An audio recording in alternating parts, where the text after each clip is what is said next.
ਬੰਦਾ ਰੋਟੀ ਖਾ ਰਿਹਾ ਹੋਵੇ ਤੇ ਉੱਤੋਂ ਇੱਕ ਸ਼ੈ ਬੰਦੇ ਨੂੰ ਆਖੇ ਕਿ ਥੋੜਾ ਜਿਹਾ ਮੈਨੂੰ ਵੀ ਭੋਰਾ ਦੇ, ਤੇ ਕੀ ਤੁਹਾਡਾ ਰਿਐਕਸ਼ਨ ਹੋਵੇਗਾ ਜ਼ਰਾ ਦੱਸਿਓ। ਹਾਂ, ਇੱਥੇ ਬੈਠ ਕੇ ਬੰਦਾ ਰੋਟੀ ਖਾ ਰਿਹਾ ਹੋਵੇ ਤੇ ਉੱਤੋਂ ਇਹ ਤੁਹਾਨੂੰ ਆਖੇ ਕਿ ਮੈਨੂੰ ਵੀ ਦਿਓ, ਤੇ ਬੰਦਾ ਰੋਟੀ ਖਾ ਕੇ ਨੱਸ ਜਾਏ,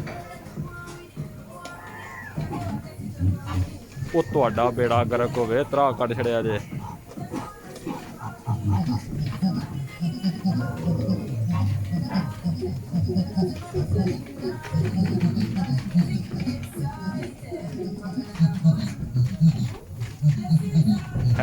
ਹੈ ਨਾ ਕਿਹੜੀਆਂ ਬਣ ਗਈਆਂ ਨੇ,